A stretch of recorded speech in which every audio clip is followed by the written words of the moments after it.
biomimétisme, c'est donc l'imitation de la vie, de la nature. L'agilité, c'est le déséquilibre qui permet le mouvement.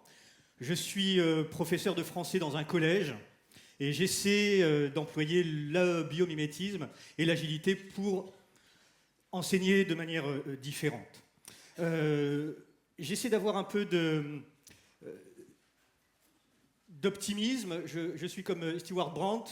On est le 17 novembre 2016. Je me dis qu'on pourrait arriver à l'an 10 000. Ce serait quand même une bonne option pour vivre sur cette planète. Même si l'an 100 000, ce serait bien aussi. Donc je ne suis pas entièrement optimiste de toute façon. Alors j'enseigne sur la planète Terre. La planète Terre qui se trouve donc dans notre système solaire. Alors statistiquement, c'est une erreur qu'il y ait de la vie sur ce système solaire. Donc j'essaie d'en tenir compte un minimum. Alors, juste pour parler un tout petit peu de moi, même si je vais parler beaucoup de moi pendant cette keynote, en 2008, nous avons eu le socle commun des compétences. En plus du programme officiel des cours, le socle commun des compétences nous demandait de tenir compte des élèves pendant les cours, ce qui était déjà une bonne chose. Donc j'ai fait un vrai lean pédagogique à ce moment-là. Je me suis retrouvé seul au monde. J'ai éliminé en fait pratiquement tout parce que les influences à droite et à gauche me posaient plus de problèmes qu'autre chose. Donc je suis vraiment reparti à zéro et j'ai commencé d'immenses lectures en dehors de mon champ disciplinaire. Ensuite, en 2009, j'ai eu une chance extraordinaire. Je passe sur les détails, mais je suis devenu totalement autonome et donc totalement responsable. Responsable auprès des élèves, mais aussi responsable sur la manière d'enseigner, sur diverses choses. Et donc, je me suis découvert des capacités que j'ignorais totalement.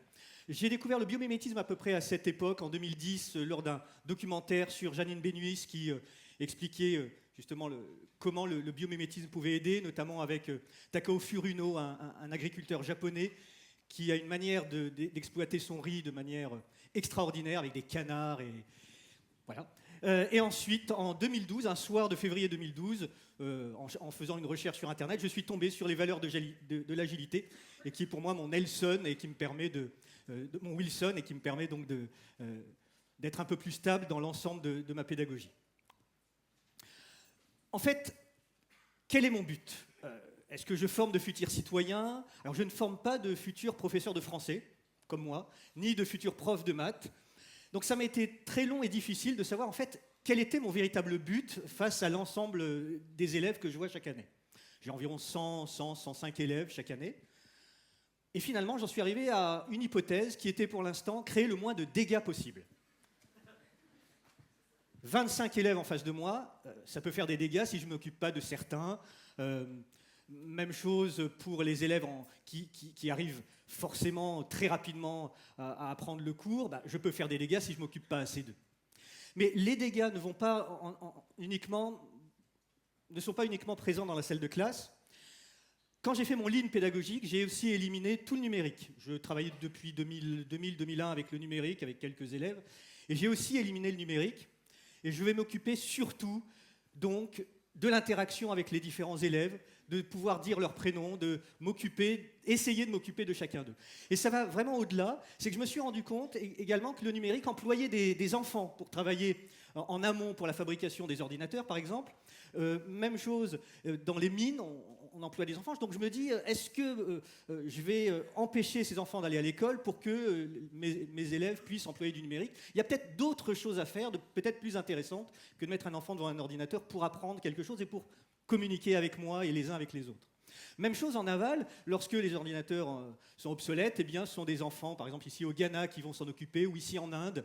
Et donc, ils ne vont pas à l'école, et c'est 6-7 000 enfants au Ghana qui s'occupent dans les décharges de ce travail. Donc, je me suis dit, je vais éliminer ça. Pas de dégâts également au loin, et pas de dégâts également sur la planète, surtout avec ces diatomées qui sont du phytoplancton. C'est grâce aux diatomées s'il y a l'oxygène sur la planète Terre, donc c'est quand même important. Et donc, pas de dégâts dans les océans, et pas de destruction du plancton, et le plancton me tient particulièrement à cœur. Autre chose qui fait particulièrement des dégâts, c'est en gros le système éducatif. Alors, le système éducatif, je ne sais pas trop ce que c'est. On me dit qu'il faut changer le système éducatif, l'école ne fait pas son travail. Alors, l'école, moi, je regarde mon collège, je vois des murs, je vois des fenêtres, je me dis, tiens, pourquoi est-ce qu'il faudrait le changer, ce bâtiment? Donc, ça ne me parle pas vraiment. Le taylorisme a investi les classes, les salles de classe, ce qui fait qu'on a des salles de classe en ligne, tous dans la même direction, on fait tous le même travail en même temps, et ça me rappelle énormément donc les chaînes de montage du début du XXe, où finalement on envoie le savoir et chaque élève doit à ce moment-là, le plus rapidement possible, faire ce qui est demandé sans réfléchir. Ce n'est pas vraiment ma philosophie de l'enseignement, bien évidemment.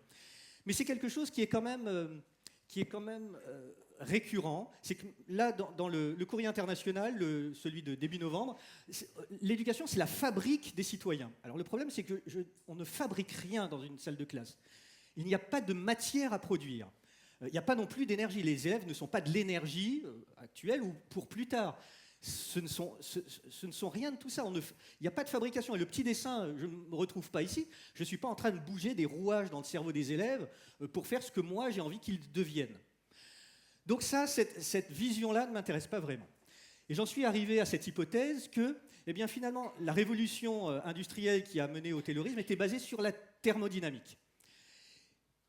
Et il y a quelque chose d'assez étonnant, c'est que les mots employés dans l'éducation sont des mots qui sont liés à la thermodynamique, soit à l'énergie, soit à la matière. Par exemple, on va dire que... on va parler de cycle d'études. On va dire qu'il y a la pression du bac, ou que les élèves travaillent comme une machine qui va employer le travail avec une force pour faire un déplacement. On va employer également le thermomètre, c'est-à-dire on va noter les élèves de 0 à 20, et on va également transférer, le mot transfert est vraiment lié à cette notion, transférer des savoirs. Alors ça m'est très difficile en salle de classe de transférer des savoirs. On va faire un contrôle de maths, on va contrôler les élèves. On va également on va parler des différentes matières. Alors, le cours de français, ce n'est pas une matière, en l'occurrence. On va corriger des copies, comme si les élèves faisaient une copie de ce que je mentionne, et chacun fait la même copie. Donc j'ai 27 choses identiques, qui est assez absurde. On parle de la masse de travail, et enfin, on va parler du fait que le niveau de l'école baisse, comme si c'était de la matière. Alors, au départ, je me suis beaucoup intéressé à la thermodynamique. J'ai eu beaucoup de mal, j'ai encore beaucoup de mal. Mais je me suis aperçu que devant une salle de classe, les 27 élèves, lorsque j'envoie une information aux 27 élèves, un peu comme en thermodynamique, effectivement, les 27 élèves vont recevoir cette information de manière différente. Donc des élèves qui vont employer une forte énergie pour comprendre l'information, et puis des élèves qui restent totalement froids, à ce que je peux dire. Ils ne sont pas bleus dans la salle de classe, donc il n'y a pas d'indication de est-ce qu'ils comprennent ou pas. C'est à moi d'essayer de le trouver. Et finalement, il n'y a pas d'équilibre thermodynamique. C'est-à-dire que je ne vais pas arriver à avoir une stabilité de l'ensemble du niveau ou des informations pour tous les élèves. En fait, je travaille sur une chose qui est l'information. Et je vais bien distinguer l'énergie et la matière de l'information.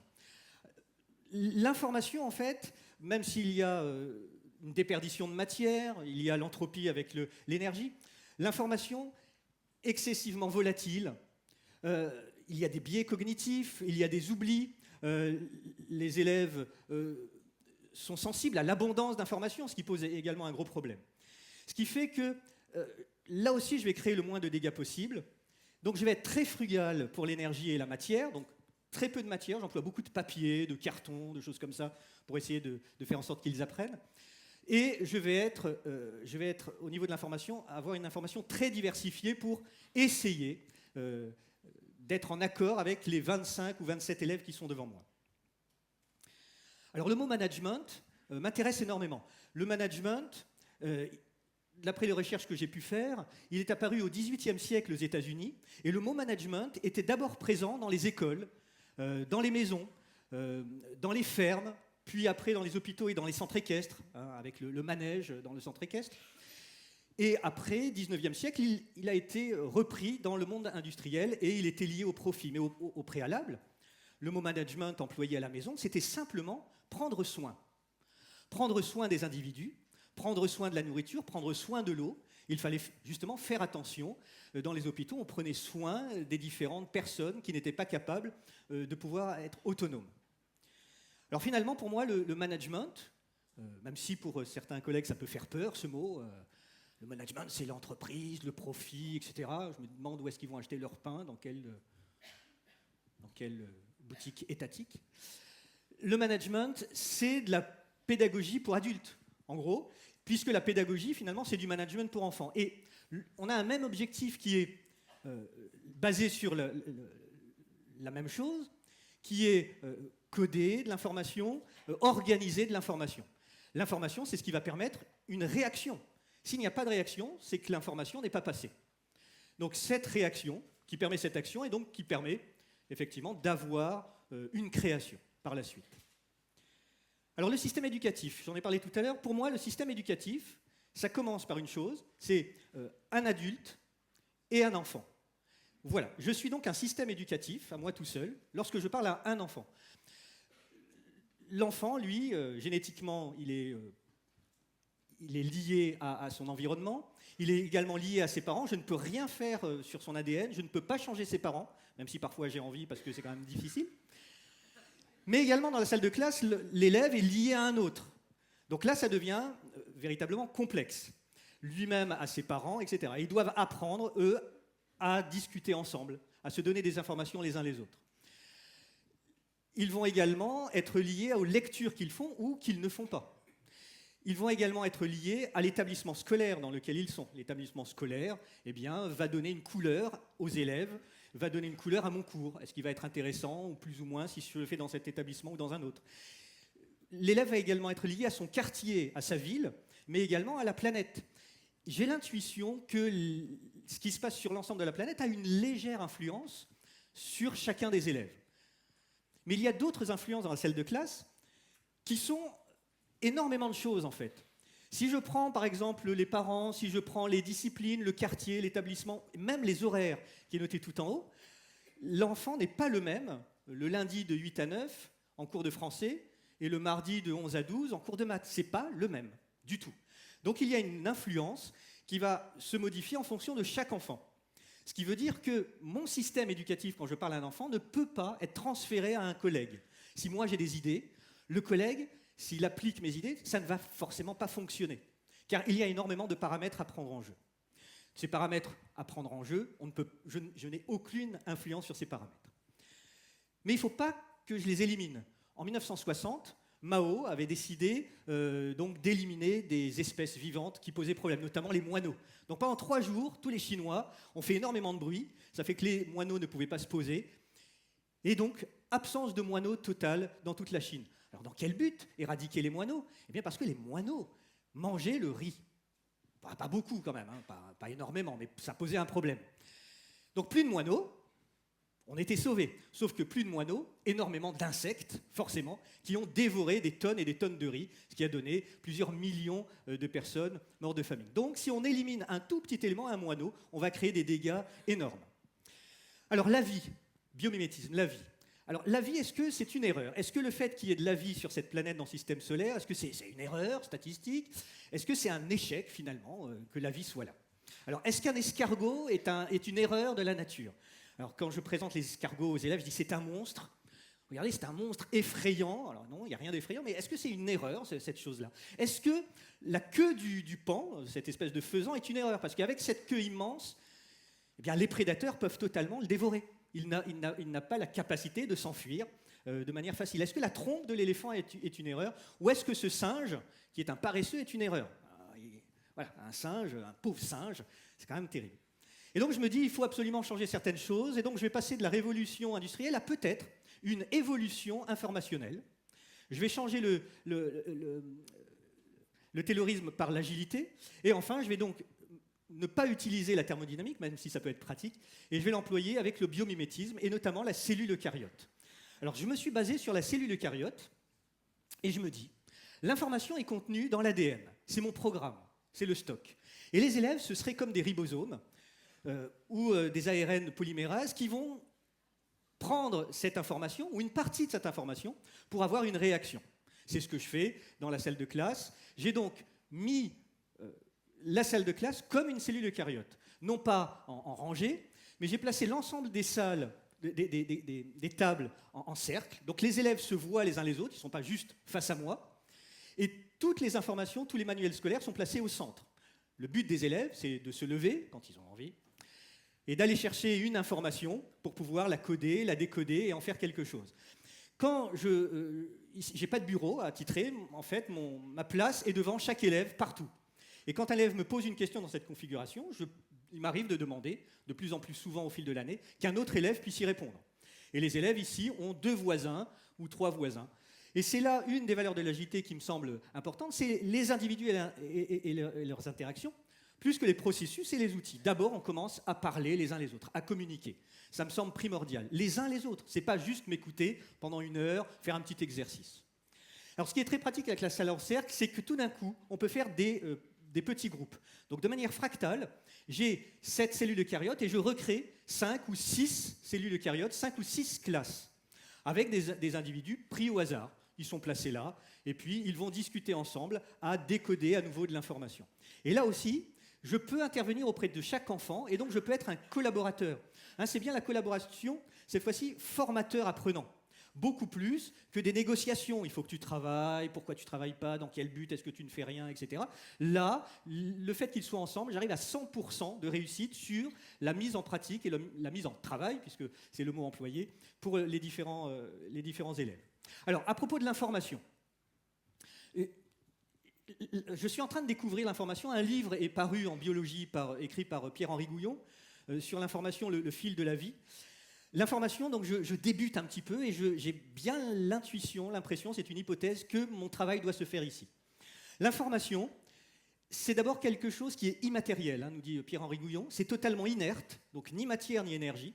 Et c'est indépendant de son support. Une information sur une feuille de papier, la même information sur un ordinateur, la même information à l'oral, c'est la même information, quel que soit le support. Et c'est là-dessus que je vais travailler. Donc je me suis dit, effectivement, le numérique, j'en ai pas besoin puisque je ne vais travailler que sur cette information. Qu'est-ce que dit Pierre-Henri Gouillon? Il dit qu'une recette de tarte aux pommes n'a jamais donné une tarte aux pommes. C'est impossible. Vous ouvrez le livre de recettes de la tarte aux pommes et paf, la tarte aux pommes apparaît. Non, il y a quand même un énorme travail biologique pour qu'il y ait une création. Comment je fais? Les élèves viennent lors des évaluations ou des interros, comme ils veulent. Alors certains disent le contrôle, donc ça c'est horrible. Ils ont droit à toute la documentation possible et inimaginable. Ils ont, s'ils veulent, un petit Becherel. Alors c'est pas le Becherel de quand j'étais jeune, c'est un Becherel avec tout le programme de grammaire, d'orthographe, de vocabulaire, le dictionnaire, des manuels scolaires de 6e, 5e, 4e, 3e. Alors ce qui est étonnant, c'est que des élèves de 3e ou de 4e ne veulent pas prendre le manuel de 6e, parce que c'est pour les petits. Donc ça ne les intéresse pas. Même si l'information est dedans, ils n'iront pas la chercher. Ce qui est totalement absurde, mais c'est comme ça. Et ils ont droit également à leur cahier. Le cahier, c'est là où il y a toutes les informations. Le but, c'est qu'ils aillent chercher cette information, qu'ils puissent la décoder. Et ça, c'est déjà un énorme travail, car certains enfants ont du mal à faire ça. Je me dis, tiens, c'est un peu comme les abeilles, qui vont aller butiner des petites choses. Le biomimétisme, c'est bien. Mais la réponse des élèves, c'est à peu près ceci. C'est-à-dire, c'est la Corée du Nord. Bon.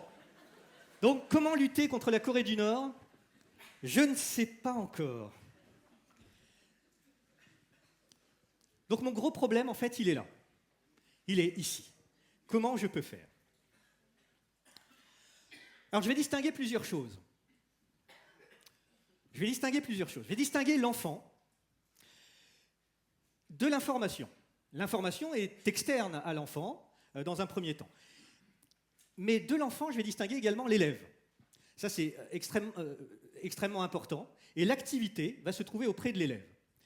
L'activité et l'élève, ça va être l'instruction, c'est l'enseignement. Et l'enfant, ça va être l'éducation. Donc je travaille et sur l'enseignement, l'instruction, et sur l'éducation. Ces enfants de 11-15 ans, pour l'information, j'aurai des boucles de rétroaction positives et boucles de réaction négatives pour essayer de contrôler en quelque sorte ou d'essayer de modifier l'information, le langage que je vais pouvoir envoyer auprès de chacun d'eux. Ce qui veut dire que quand un élève a 6 sur 20, puisqu'on note encore en ce moment, bon, ça va bientôt a priori s'arrêter, mais j'explique aux élèves quand je leur montre ceci, que si en tant qu'élève ils ont 6 sur 20, en tant qu'enfant ils ont tout le temps 20 sur 20. Si une élève est handicapée en chaise roulante sans jambes, elle n'a pas 10 sur 20 en tant qu'enfant, elle a toujours 20 sur 20. Donc cette distinction est importante pour ne pas que le 6 sur 20 les empêche de continuer à vouloir progresser. Ce n'est pas une fatalité, c'est autre chose. C'est juste sur une information et la manière de décoder l'information. Ce qui veut dire qu'auprès de l'élève, je vais être totalement bienveillant. Mais qui dit bienveillant dit forcément exigeant, sinon il n'y a pas de bienveillance. Et pour l'enfant, je vais te faire totalement confiance, alors, sauf quand je me retourne pour écrire au tableau, évidemment, parce que là, c'est les oreilles qui parlent. Mais je vais avoir une très grande vigilance. Et il y a une chose fondamentale, c'est que les enfants entre eux, ils sont horribles. Si vous êtes roux, si vous avez des lunettes, si vous êtes une fille aussi, les enfants sont très durs entre eux. Donc mon but, c'est de neutraliser les enfants. Alors c'est pas la Corée du Nord, j'y touche pas. Mais c'est de faire en sorte que si un élève donne une réponse et que les autres rient, parce que c'est ce qui se passe le plus rapidement dans l'année, eh bien je suis obligé de me mettre en colère, de montrer que c'est moi qui décide ici si on a le droit de rire ou pas. Et donc neutraliser l'enfant, c'est ça, pour faire émerger l'élève. Car il y a des enfants qui ne refusent de parler, de peur, des moqueries, des choses comme ça. Alors l'information, avec tout ça, ça commence par du bruit. Quand je donne un texte littéraire de Molière à des enfants, c'est du bruit. Il ne se passe rien du tout. Il va donc falloir leur apprendre à percevoir un signal à travers ce bruit. Donc c'est par exemple l'apprentissage de l'écriture, l'apprentissage de la lecture. Puis ces signaux, statistiquement, ça va devenir des données, et ces données vont permettre de l'information. Donc il y a déjà un long parcours à faire, et pour certains, il n'y a aucun signal. Donc il va falloir trouver quelque chose. Le bruit disparaît, et c'est à partir de là, à partir de l'information, que la connaissance personnelle se développe. La connaissance va permettre les concepts, puis va permettre, à l'aide des concepts, des créations. Donc la notion d'information et d'action, jusqu'à la création, se fait à peu près là. Et la culture personnelle et la culture du groupe va se faire à ce moment-là. Chacun aura va avoir un signal différent, ce qui veut dire que les informations pour chacun et les connaissances vont être totalement différentes. Et mon travail, à un moment donné, sera de changer sans doute de concept. Et c'est la partie la plus difficile, car une fois que le concept est ancré, par exemple la notion en grammaire d'épithète, une fois que l'élève, pour lui l'épithète c'est ça, le faire changer c'est excessivement difficile. Pour certains, aux États-Unis, la Terre est toujours plate, c'est très difficile de leur faire admettre que la Terre est ronde. C'est à peu près la même chose. Alors j'ai fait une modélisation actuelle, j'ai découvert à peu près ça il y a 15 jours. L'information pour arriver à la création. L'information c'est le stock, c'est l'ADN, et elle est donc immatérielle, indépendante. Je distingue l'élève de l'enfant avec les différentes influences. Et pour l'enfant, il y a une réelle homéostasie, c'est-à-dire que c'est totalement prédictible. Je sais à peu près que le petit Mathieu va faire ça dans 5 minutes, etc. Je sais effectivement que les élèves de 5e iront en 4e, que les élèves de 3e iront au lycée. C'est totalement prédictible. Mais en revanche, pour l'élève, je suis plutôt dans du chaos. C'est imprédictible. Il n'y a que du hasard. Je ne sais pas, lorsque je donne une information, comment elle va être perçue. Et je ne sais pas en combien de temps un élève va comprendre un concept. 1 heure, 1 semaine, 10 ans, je l'ignore totalement. Et même lui l'ignore. Même moi, quand j'étudie la biologie, qui n'est pas mon domaine, je ne sais pas en combien de temps je vais pouvoir comprendre. Je ne sais pas en combien de temps je vais pouvoir comprendre ce que je vous présente ici. Pour vous dire. Le stock, c'est l'inconnu. C'est totalement inconnu. Ce qu'il y a dans le manuel scolaire est inconnu pour un élève. Il ne sait pas. Même s'il y a accès, il ne sait pas.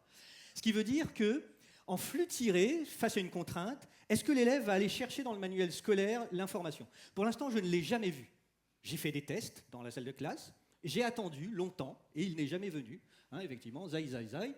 En revanche, il peut aller demander de l'aide extérieure à ses parents, à des amis, etc. Mais aller chercher l'information vraie, là où elle est, où il faut la décoder, c'est encore difficile. Donc qu'est-ce que je vais faire en tant qu'enseignant? En fait, ça va être du flux poussé. Je vais envoyer l'information, même s'il ne l'a pas demandé. Alors là, on n'est pas du tout dans le Kanban. Là, il n'a pas demandé et j'envoie de l'information. Ça existe, ça existe, ça existe, ça existe. À partir de là, l'élève va se servir de l'information, qui est un processus qui va donc générer, comme dit Guillaume Lecointre, un biologiste, qui va générer du semblable. Le semblable, ce n'est pas exactement la même chose, ce n'est pas une copie. Le semblable, c'est quelque chose d'apprenant. Donc même si l'information est quelque chose qui est totalement invariant, on voit que l'invariance va se modifier. À partir de là, l'élève aura une réaction. Comme dans la cellule eucaryote, c'est-à-dire c'est ce qu'on appelle la transduction, il y aura une action. Comme dans la cellule eucaryote, il y aura un décodage, un codage, c'est la transcription de l'ADN en ARN, puis ensuite en protéines ou en enzymes. Et à partir de là, il y aura des connaissances qui sont des variations de l'information. Mon travail, en fait, se situe ici. Donc, en fait, il va commencer à se situer là, parce que je me suis aperçu que c'est plutôt là mon travail. Donc, pour l'instant, j'ignore ce qui va se passer. C'est mon objet de recherche dans la salle de classe. Une fois que c'est fait, je vais donner une contrainte à l'enfant. La même contrainte que j'avais pu donner précédemment au départ. Mais cette fois-ci, l'élève va savoir, c'est-à-dire qu'en flux tiré, il va aller chercher dans ses connaissances à lui, qui ont été générées par ce processus. Et c'est à partir de là qu'il va pouvoir y avoir de l'agilité. C'est-à-dire que mon travail sur l'agilité va se faire là. À partir des connaissances, il y aura donc création. L'agilité va pour moi se situer dans ces flux poussés et ces flux tirés. C'est vraiment cet élément primordial. Il faut également ces deux choses. Est-ce que je pousse assez ou pas trop? Est-ce qu'il n'y a pas trop d'abondance? Donc comment ça se passe concrètement? Là, par exemple, ici, un élève est en train de travailler sur un texte et il va réagir à ce texte, ce qu'on appelle la transduction, et ce texte va être transcripté en une carte mentale ici. Et c'est sa carte mentale en lui, c'est sa manière de me présenter ce qu'il a compris du texte. Pour moi, c'est un indice de comment est-ce qu'il perçoit les différentes informations. Autre chose, là ça peut être de manière graphique, transformer un texte en petite bande dessinée, ça peut être en pièce de théâtre, donc on fabrique des petits objets et certains élèves disent le texte à l'oral. C'est-à-dire l'information est dite d'une autre manière à l'oral et je vois ce qu'il en reste pour pouvoir modifier mes cours et pour pouvoir mieux parler à certains élèves. Une auteure qui s'appelle Marion Fayolle a écrit un petit abécédaire assez drôle où Z comme zèbre donne le mot zoo. Et là, on voit que la création est totalement personnelle. Personne d'autre que Marion Fayolle peut faire ça. C'est la même chose pour chaque enfant. Pour aider également les élèves, par exemple en grammaire, voilà un exercice que je mets en place. On a une phrase qui est tout en bas et j'ai fabriqué ce que j'appelle un grammosome. C'est de la grammaire mélangée à la notion de chromosome. Une fois que les élèves ont cette phrase, ils doivent travailler sur différents niveaux. Ils savent tous les niveaux. Donc ils ont le contexte général. Ils ne sont pas perdus. Ils ont un premier contexte qui est un travail sur les classes grammaticales. Ils savent qu'à ce niveau, ce sont les classes grammaticales et j'ai mis en place des procédés mnémotechniques sous forme symbolique pour les classes grammaticales. Car mentionner un mot par un mot, ça crée de sérieux problèmes d'organisation. Donc, parler des mots avec des mots, pour un enfant, c'est difficile. Grâce à ce niveau, ils vont pouvoir travailler sur un autre niveau qui s'appelle les fonctions. À partir de là, ils vont pouvoir travailler sur un autre niveau qui s'appelle l'analyse du verbe. Grâce à ce niveau, ils vont pouvoir travailler au niveau supérieur, qui est les fonctions par rapport au verbe. Et grâce au niveau supérieur, ils vont pouvoir travailler sur la notion de proposition. Et donc, qu'est-ce qu'une phrase? Une phrase, c'est l'ensemble de ces informations. Les élèves, là, ne sont pas perdus et doivent réussir ceci avec manuel scolaire, dictionnaire, etc. Et j'ai des enfants qui n'ouvrent pas un livre pendant 1 heure de travail. Ça se fait en 1 heure. Ils n'ouvrent rien. Ils n'ont pas envie. Donc leur note est très faible. Comment je fais pour réussir? Et là, finalement, maintenant, par différents procédés, calme, j'arrive à faire en sorte que les élèves puissent chercher dans les dictionnaires pour faire ce travail, chercher dans leur manuel scolaire. Et là, j'ai vraiment 100% d'élèves qui vont vers leur stock, leurs ressources de connaissances. Et donc là, si au départ c'était ça, grâce au biomimétisme, eh ben, j'arrive à des petites choses plutôt sympathiques et c'est comme ça que je peux faire en sorte que ça aille. Donc finalement, est-ce que les élèves travaillent? J'avais parlé de travail au départ. Alors en fait, je me suis aperçu qu'ils pratiquent des expérimentations. On expérimente, ce sont des hypothèses, ce sont des prototypes. Et ce sont des expérimentations qui sont sensorielles, qui sont émotionnelles. Très important, l'émotion dans l'apprentissage, qui sont également cognitives et bien sûr motrices. Le fait de tourner des pages, certains enfants ont du mal à plier des papiers, à tourner des pages. Ça fait partie de l'apprentissage d'un homo sapiens, bien évidemment. Donc, au départ, un enfant, c'est un cerveau. Mais il n'y a pas que ça, évidemment. Entre 11 et 15 ans, ce sont les élèves que j'ai. À 11 ou 15 ans, leurs fonctions exécutives, qui sont surtout placées dans le cortex préfrontal, qui est ici, sont en cours de développement. Alors les fonctions exécutives, qu'est-ce que c'est? C'est d'abord l'inhibition. Ils ont du mal à inhiber. S'il y en a un qui a envie de jeter une gomme sur un autre, il le fait. Ça ne lui pose aucun problème. Leur attention également est très faible. Leur mémoire de travail également. La flexibilité mentale également. Et la planification, ils sont impossibles de planifier quoi que ce soit. Et donc finalement, je suis leur cortex préfrontal. Donc c'est moi qui dois inhiber le lâcher de gomme. C'est moi qui dois planifier pour eux. En tant que père, je fais exactement la même chose. C'est épuisant d'être le cortex préfrontal de ses enfants ou des élèves, mais on est bien obligé de le faire. Donc il faut être patient, parce qu'ils n'y arriveront pas. Le développement des fonctions exécutives se fait jusqu'à l'âge de 20-25 ans. C'est là où la maturité se fait. Alors, si certains parmi vous ont moins de 25 ans, ça veut dire que ça va. Alors, une chose importante également, au niveau du cerveau, on m'a beaucoup appris qu'il fallait travailler de manière inductive et déductive. Daniel Durand, dans son livre La systémique, donc, développe des raisonnements spécifiques, un raisonnement inductif et un raisonnement déductif. Voilà ce qu'on me demandait de faire. Mais en fait, il existe deux autres types de raisonnements qu'on emploie en systémie, entre autres, et que je fais depuis le début. C'est tout d'abord l'analogie, qui est particulièrement importante, à ne pas confondre avec l'homologie, bien évidemment. Et un autre, qui est primordial, c'est le raisonnement abductif. C'est ce que font les enquêteurs de police, c'est-à-dire qu'ils ont un faisceau d'hypothèses et ils éliminent les plus improbables et ils gardent que des hypothèses probables. C'est ce que l'on fait en cours, on garde que des hypothèses probables. Et c'est en fait, les enfants fonctionnent avec l'analogie et avec le raisonnement abductif. Le raisonnement déductif et inductif est un raisonnement lent. C'est ce qu'a développé Daniel Kahneman dans les systèmes 1 et système 2, si certains connaissent. C'est plutôt ça. Mais notre manière de fonctionner est surtout analogique et abductive. Alors, une manière de fonctionner des jeunes enfants, Piaget a mis en place des petits tests. Alors, par exemple, moi, j'ai 2 gâteaux et je donne à mon fils ou à ma fille de 4-5 ans un seul gâteau. Alors, bien sûr, il n'est pas très content, il n'en a qu'un. Son papa, il en a 2. Alors, qu'est-ce qu'on fait ? Eh bien, on divise le sien en 2. Et il est content, parce que lui, maintenant, il en a 2. Il ne s'est pas aperçu qu'il a toujours le même nombre. Essayez de lui expliquer que, non, t'en as quand même moins, mais non, il est content. C'est impossible de lui expliquer. Il n'a pas encore l'âge, le raisonnement nécessaire pour comprendre cette faculté-là. Donc, à cet âge-là, certains, à 10-12 ans, l'ont toujours pas. Vous le découpez en 2, ils sont contents. Ouais, j'en ai 2, j'en ai autant que toi. Eh ben oui, voilà. Donc, si vous voulez faire des économies avec vos enfants, vous pouvez faire comme ça. Donc c'est ce qui m'arrive en cours, c'est la même chose avec des concepts. L'émotion est importante.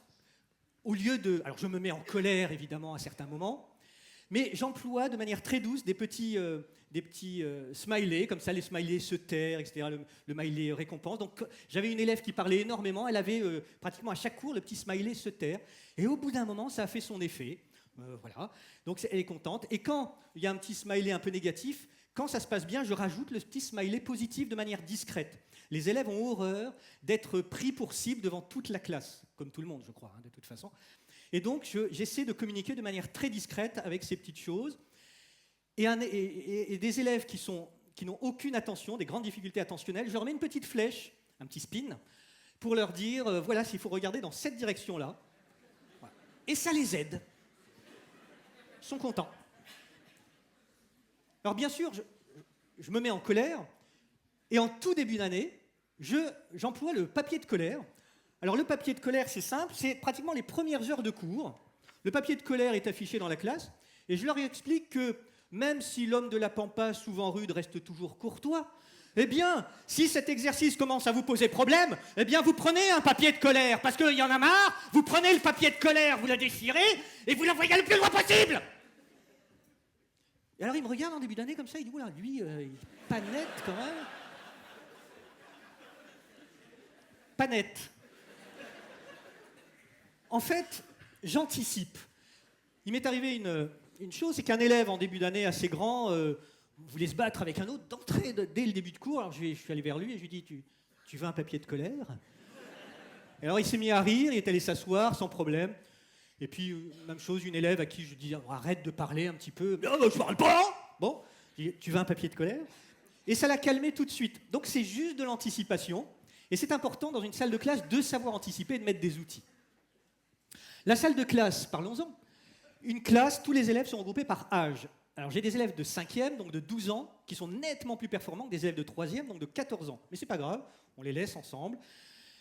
Je vais distinguer là aussi la notion de tribu. C'est là où on va travailler le mutualisme, très important en biologie, la tradition, le sacré, de la guilde. La guilde est très importante pour la coopération et l'assistance, et puis la notion d'équipe. Et tout ça devrait me permettre d'avoir un sentiment de sécurité. le sentiment de sécurité, en tout début d'année, j'essaie de mettre des totems en place. Alors le totem, c'est quoi? C'est mettre sur une feuille de papier ses désirs pour l'année. Et ensuite, les totems sont affichés sur les murs. Interdiction de lire, c'est tabou. Donc la sécurité est là. Et ensuite, en fin d'année, on déchire tout ça. C'est une petite manière d'essayer de montrer qu'on est une tribu. Le cours de l'année, c'est 5 périodes. Mon but, c'est donc d'essayer de mettre en place de manière fractale, par itération, incrémentation et Kaizen, toujours le même exercice que l'on fait de septembre à juin, avec des incréments, c'est-à-dire les différents programmes. Donc les élèves devraient ne pas être perdus. Ce qui est important, c'est donc de créer des prototypes tout au long de l'année, et pour pouvoir réussir cette chose-là en mai ou juin. Alors comment ça peut se passer? En début d'année, je donne par exemple ici c'est en expression écrite, les sujets de rédaction. Donc ils en ont 10 ou 15 et ils choisissent chaque mois un sujet, celui qu'ils veulent. C'est-à-dire que je n'ai pas 27 fois le même sujet. Je peux avoir 10, 15 sujets différents. Donc je ne vais pas établir une hiérarchie de la copie la plus faible à la copie la plus forte. Chacun va m'envoyer un texte, rien à voir avec les autres. Et donc je vais lire un texte de chaque enfant. Ça me permet, moi, d'être attentif à l'enfant et non pas est-ce qu'il a bien répondu au sujet comme les autres. Donc ils choisissent n'importe quel sujet. Alors le texte est une lettre écrite par un enfant à sa grand-mère pour se faire pardonner. Alors 100%, il a volé de l'argent à sa grand-mère. Bon, du vécu peut-être. Ou bien le sujet, l'histoire raconte un repas qui se termine mal, donc ça se termine très mal. Il meurt à la fin, dans d'affreuses souffrances. On s'entretue après les repas chez mes élèves. C'est terrible. Alors, l'information pour la rédaction et les textes littéraires, j'ai là aussi mis en place un outil que j'appelle la double molécule. En fait, c'est 16 informations, donc les 16 atomes formant cette molécule. Qu'est-ce que le but? Qu'est-ce que le personnage pour un enfant? C'est tout l'apprentissage du programme.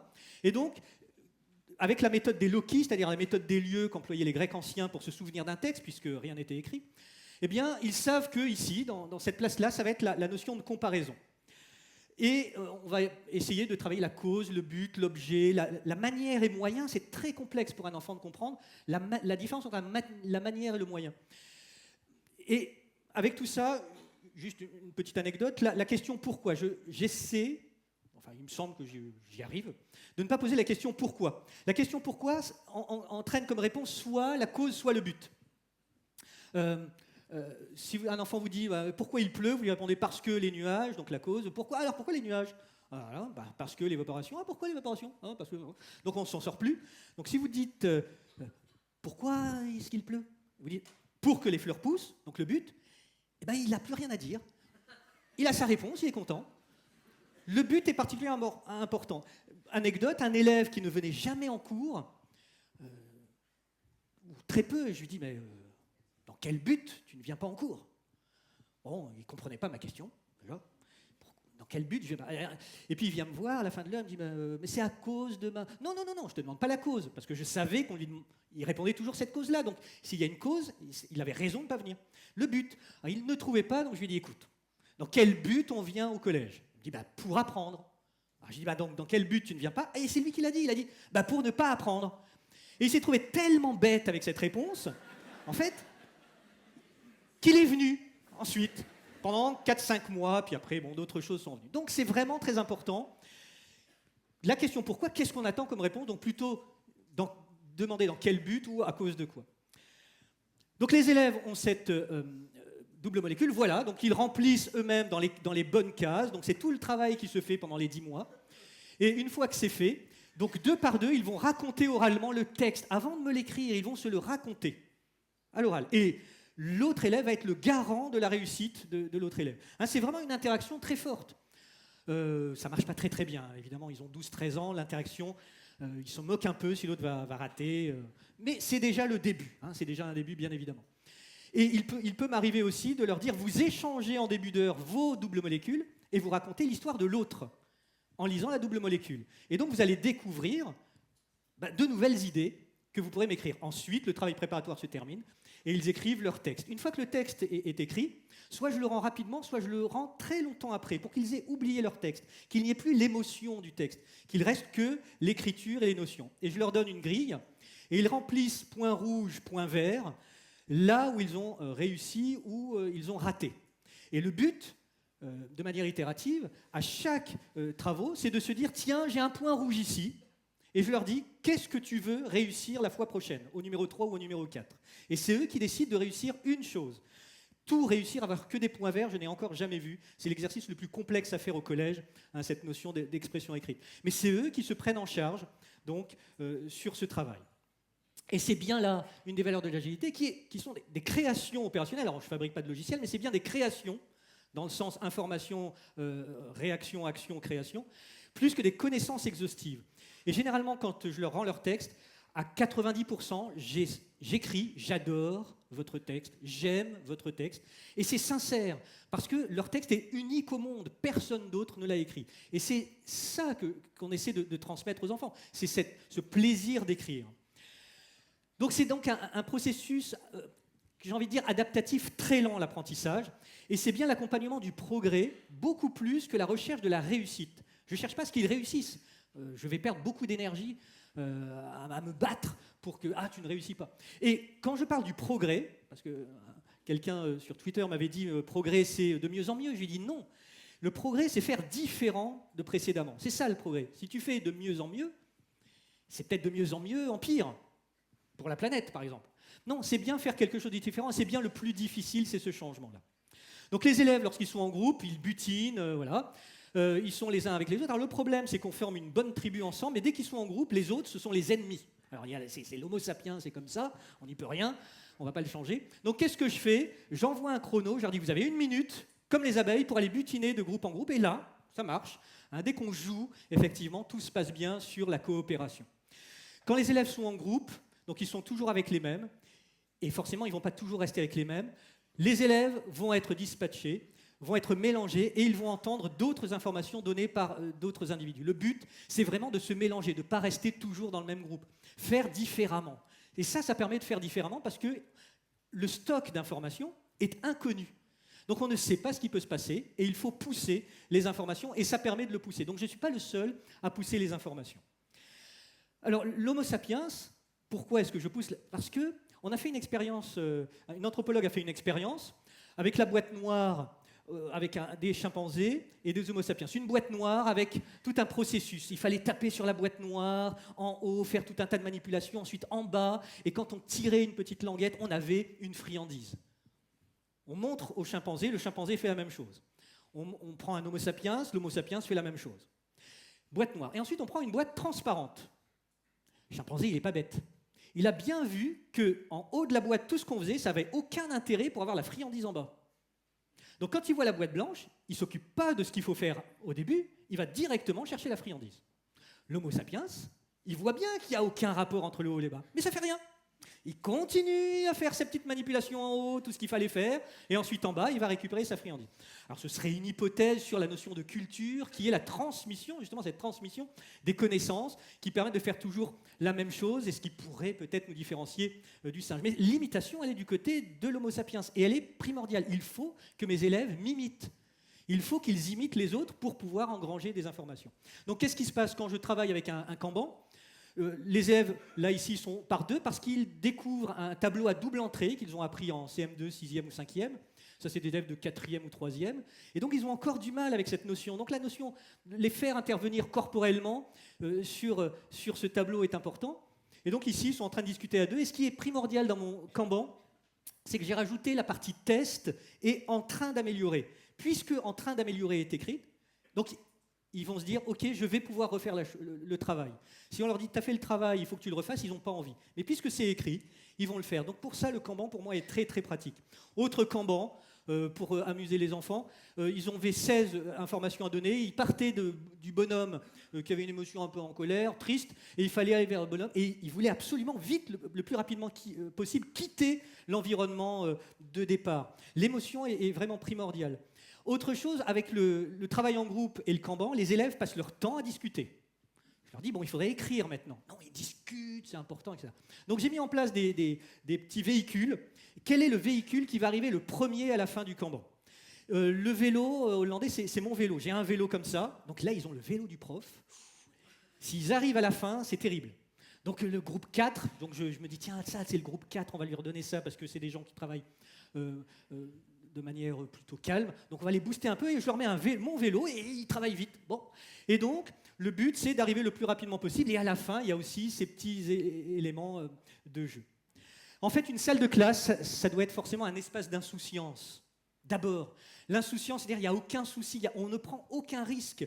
Les élèves ont du mal. Monsieur, est-ce que j'ai le droit? J'ai encore des élèves au mois de mai qui me disent, monsieur, est-ce que je peux? Je me dis, là, j'ai encore raté des choses. Et pourquoi un espace d'insouciance? Dans ma salle, il y a écrit, vous êtes dans une classe laboratoire, et leur cahier de français, c'est un cahier laboratoire. C'est de l'information. Il n'y a pas de matière, pas d'énergie, rien du tout. Ce cahier laboratoire, qu'est-ce qu'on fait?